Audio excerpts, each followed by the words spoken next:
bring in Sam Rose, who's the Director of Planning for the UN Relief and Works Agency, or UNRWA, and he joins us now from Nuseirat, Gaza. Thank you so much for being here with us. So, to vaccinate some 650,000 children, I mean, how enormous is the task ahead?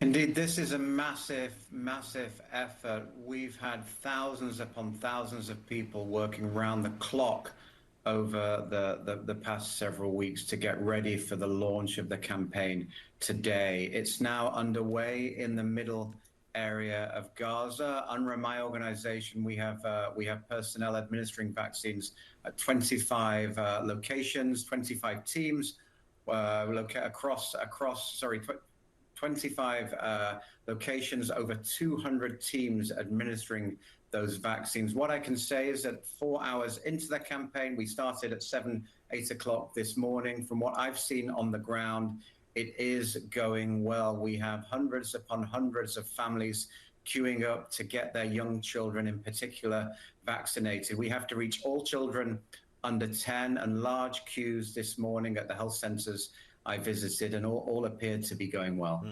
But I mean, you know, even with 200 teams, as you say, I mean, when you look at the actual math in terms of the window of time and the number of kids, I mean, it's you know, vaccinating some thousands of children an hour, right?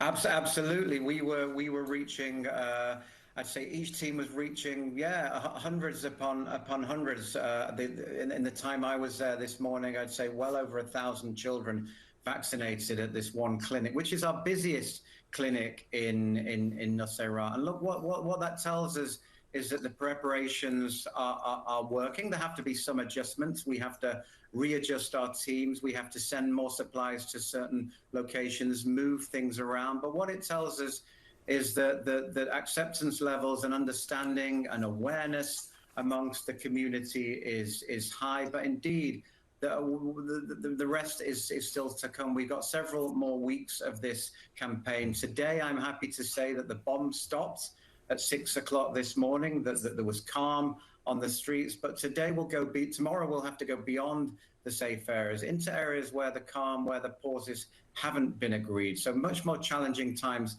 to come. And it's really only at the end of each day that we'll know collectively how successful we have been in terms of the number of children that we aim to reach. Yeah, you touched on a number of the challenges there. And then, of course, there are other challenges, logistics. I mean, you have to keep these vaccines cold, you need electricity, fuel, and then, you know, trying to do this in a war zone with so much, you know, infrastructure damage.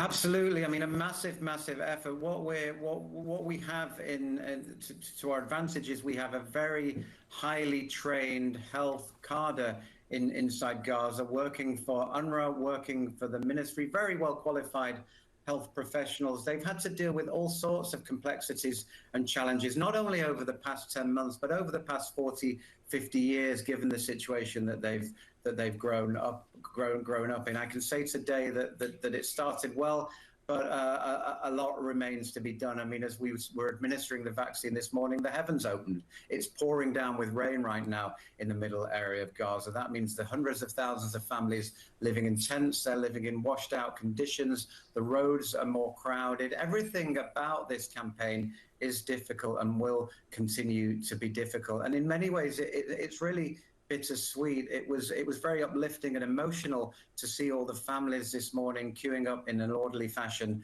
at the health clinic. But we just wish that they didn't have to do this. And we're already looking with trepidation at the end of the pause in a few days, when life will return back to what has become normal in Gaza. Yeah, and for those people, and for those, you know, who have polio, I mean, given how few hospitals are operating right now, fewer than half are functioning at all. I mean, how difficult will it be, given what you said there, given the start of the war again, to treat those who actually have the disease?